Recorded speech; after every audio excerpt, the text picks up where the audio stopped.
Queridos irmãos, que privilégio termos dedicado alguns minutos do nosso dia para estarmos aqui nos concentrando, com nossa alma aberta e pronta para receber as energias positivas trazidas pelos amigos espirituais, mentores da Casa de Fabiano de Cristo, que estão ao nosso lado, como se estivéssemos naquela casa de amor. Recebamos então o seu carinho, o seu consolo, o seu amor.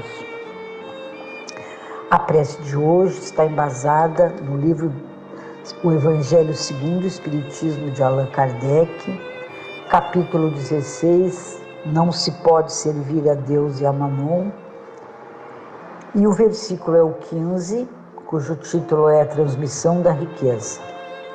O princípio segundo o qual o homem não passa de um depositário da fortuna que Deus lhe permite gozar durante sua vida, tira-lhe o direito de transmiti-la a seus descendentes?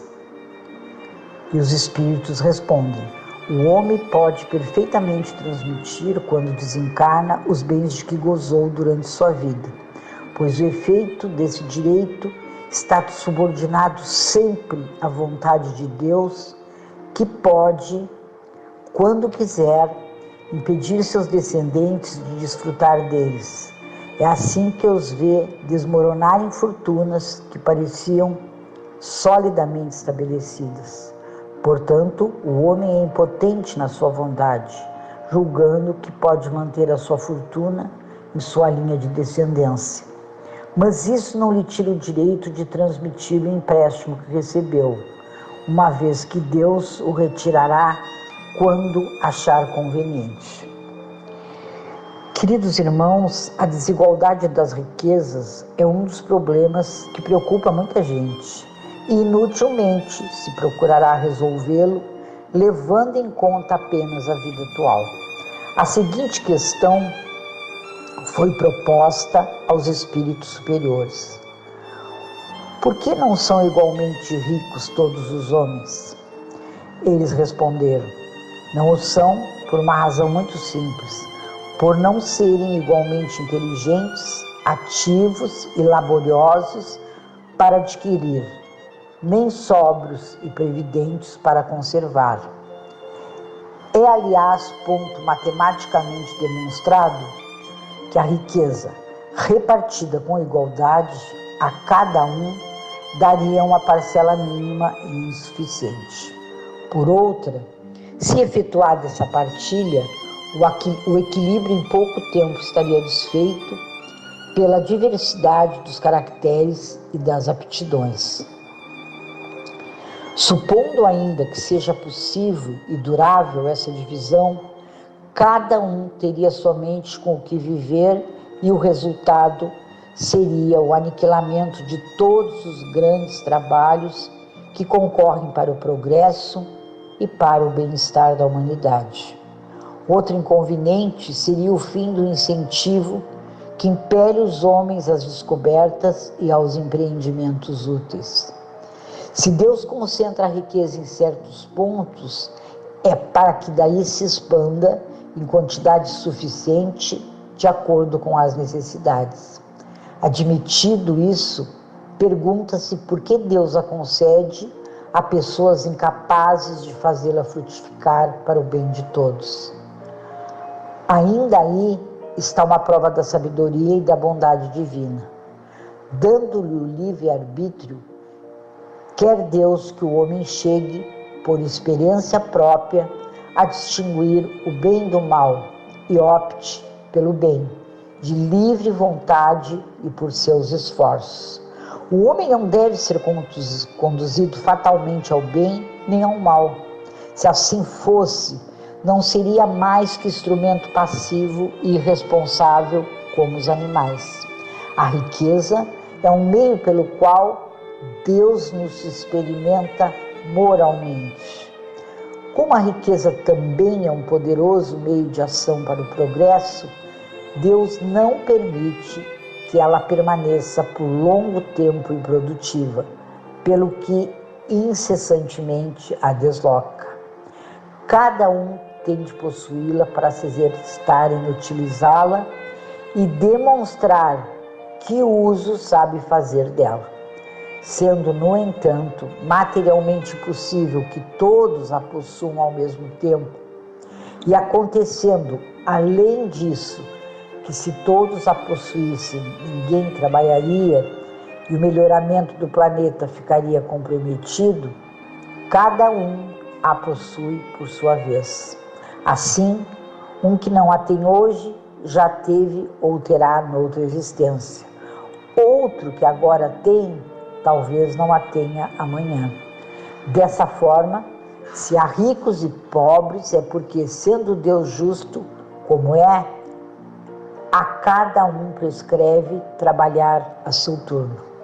A pobreza é para os que sofrem a prova da paciência e da resignação, e a riqueza é para os outros a prova da caridade e da abnegação. E assim, meus irmãos, com esse fato, que parece para grande parte da humanidade uma injustiça, muitas vezes as pessoas ficam reclamando, sentindo-se injustiçadas por uns terem muito e a maioria ter de trabalhar bastante para sobreviver. Foi exatamente um desses dias em que alguém se preparava para principiar a ladainha das murmurações que alguém falou em Eliana Zag. A artista plástica vive há 36 anos no Hospital de Clínicas em São Paulo. A poliomielite que alcançou antes de completar 2 anos de idade quase a levou à morte. Eliana sobreviveu, mas os meses demonstraram que ela jamais poderia viver em outro lugar que não o hospital. Ela perdeu a mobilidade do tronco, dos membros e vive deitada. Aprendeu a ver o mundo na horizontalidade. Nas raras vezes em que teve autorização para se ausentar do hospital, precisou de aparato de ambulância, médicos, enfermeiras, atendentes. Aprendeu a ler aos 12 anos. Até então, porque a expectativa de vida de quem possui problemas de saúde semelhantes aos seus era muito pequena, não houvera preocupação com a alfabetização.